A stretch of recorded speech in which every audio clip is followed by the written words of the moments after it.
Padang mahsyar terhampar luas, panas garang, tidak ada tempat duduk. Hamparan padang mahsyar waktu itu putih, kata Rasulullah, pasir yang putih, lurus, datar, luasnya tidak seperti tidak ada ujung dan tidak ada tepi. Manusia bingung nak buat apa. Lalu dalam waktu yang tidak jelas, bukan sehari dua Pak, dipanggang oleh terik matahari, bukan sehari dua, bukan semalam dua malam karena tidak ada malam, bukan sebulan dua bulan, bukan setahun dua tahun, puluhan tahun, bahkan ratusan tahun sampai ribuan tahun di padang mahsyar, nggak jelas mau buat apa. Akhirnya manusia panik, seluruh jin dan setan panik. Mereka meminta dengan penuh harap, apa yang mesti kita buat? Seluruh manusia berkata, bagaimana kalau kita datang pada nenek moyang kita Adam alaihissalam, kita minta agar dia mendoakan acara padang mahsyar dimulai.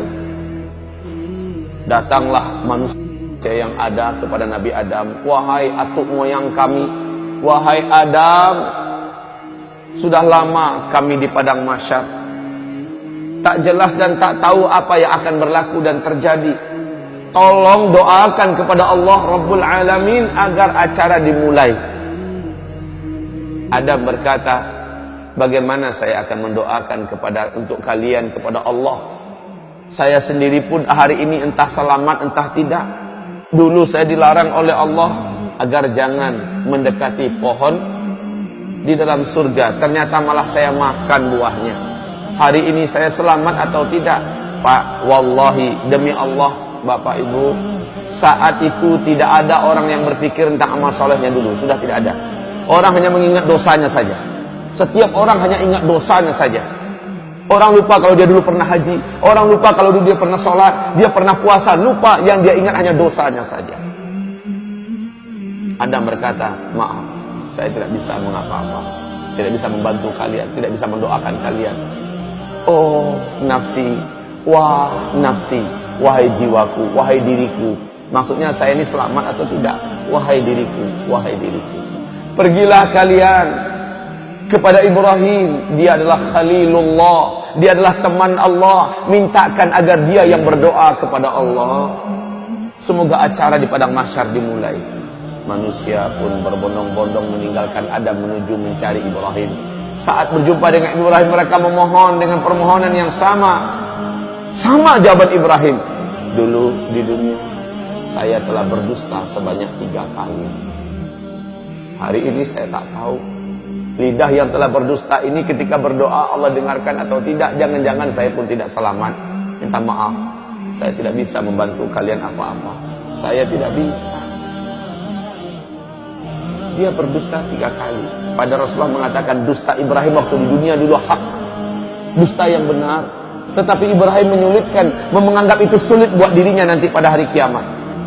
Bagaimana dengan kita yang betul-betul berdusta di atas kebatilan? Sementara Ibrahim berdusta di atas kebenaran, dia rusuh dan gelisah tentang dirinya. Pergilah kalian kepada Musa, dia adalah kalimullah, minta kepadanya. Dialah teman bicara Allah dulu di dunia, agar dia yang berdoa kepada Allah, acara ini segera dimulai. Ketika manusia mulai meninggalkan Ibrahim, kata Rasulullah, Ibrahim berkata, wah nafsi, oh diriku, oh diriku. Manusia sampai berjumpa akhirnya dengan Musa setelah pencarian yang lama. Setelah berjumpa, wahai Musa, bla bla bla bla bla. Musa berkata, aku dulu di dunia membunuh orang, hari ini aku selamat atau tidak? Minta maaf, saya tidak bisa membantu kalian, berdoa kepada Allah untuk kalian. Hari ini saya entah selamat entah tidak. Pergilah kalian kepada Isa, dia adalah Ruhullah, orang yang tidak pernah buat salah, orang yang tidak pernah buat dosa. Isa, pergilah kalian kepadanya. Maka manusia pun mencari di mana Isa. Seluruh manusia menyebar mencari di mana Isa. Saat Isa ditemukan, mereka langsung memohon. Lagi-lagi jawaban Isa adalah minta maaf. Bukan wewenang saya pada hari ini untuk menolong kalian agar acara padang mahsyar dimulai. Lalu kaum muslimin, pergilah kalian kepada Habibullah, kekasih Allah, Sayyidul Anbiya wal Mursalin, Muhammad sallallahu alaihi wasallam. Minta kepadanya agar dia berdoa kepada Allah supaya acara dimulai. Manusia pun datang berbondong-bondong ketemu dengan Nabi Muhammad. Mereka memohon. Apa kata Nabi Muhammad? Saya orangnya pada hari ini diberi wewenang untuk menolong kalian. Maka kata Rasulullah, saya pun sujud dengan sujud yang lama, sujud yang dalam dan panjang. Akhirnya Allah berkata, hai Muhammad, angkatlah kepalamu, utarakan apa yang engkau mau, permintaanmu pasti dikabulkan. Nabi Muhammad pun mengangkat kepala dan berdoa, ya Allah, telah lama kami di padang mahsyar.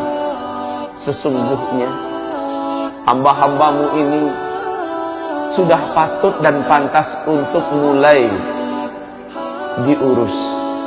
Ya Rabb, mulailah acara padang mahsyar. Allah pun mengabulkan berkat doa Nabi Muhammad. Acara padang mahsyar dimulai. Bagaimana tandanya? Awan datang, lalu awan itu bersibak. Malaikat turun bersaf-saf dari langit.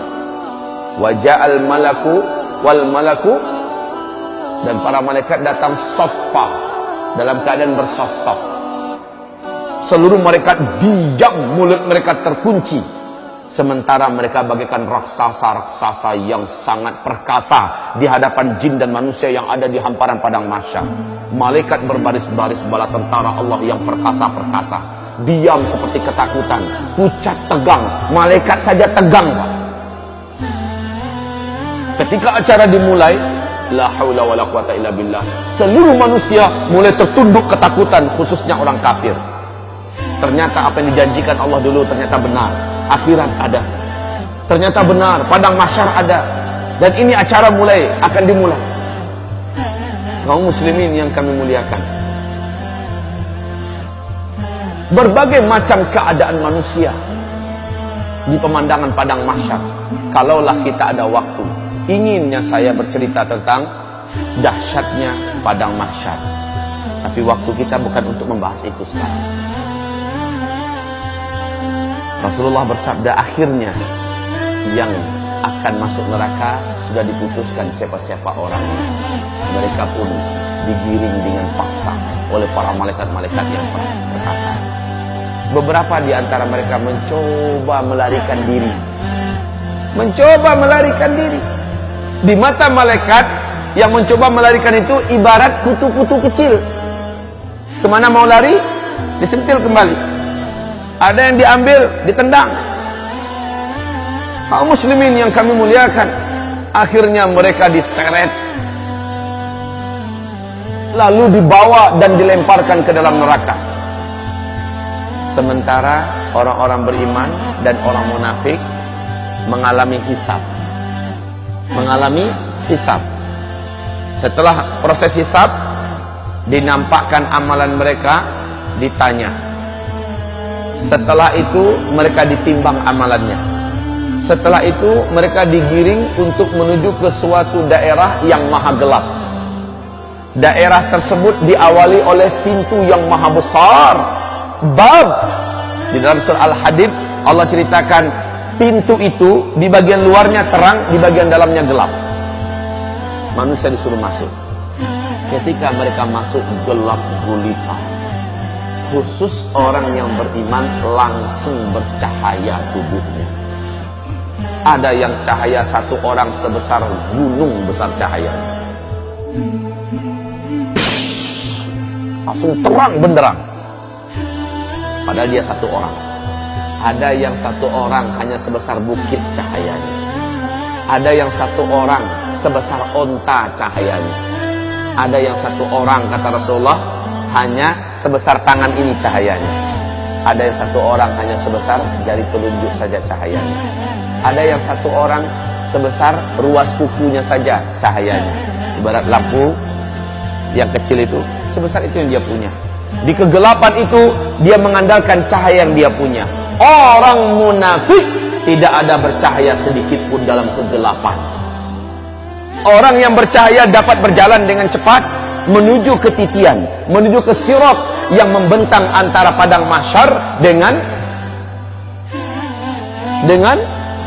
ujung daripada ngangaan neraka jahanam yang menuju ke pintu surga sana. Mereka meniti. Kata Rasulullah, luasnya ngangaan neraka jahanam itu, ngangaan tahu sih? Hah? Lubang. Luasnya kata Rasulullah, seandainya seluruh galaksi yang ada, seluruh apa yang ada di alam semesta dimasukkan ke dalam muat. Saking besarnya, Pak. Bayangkan jauhnya titian yang harus ditempuh. Sementara di bawahnya, kalau ada yang terjatuh kata Rasulullah, 70 tahun lamanya melayang di apa? Baru nyampe di dasar.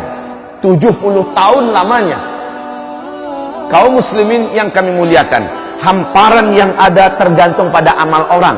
Ada yang hamparannya besar dan luas, dia bisa melaju dengan kecepatan tinggi. Rasulullah bersabda, orang-orang bergelantungan kebanyakan. Nampak dipandang, satu orang itu punya satu titian, bukan satu titian untuk bersama. Satu orang punya satu titian.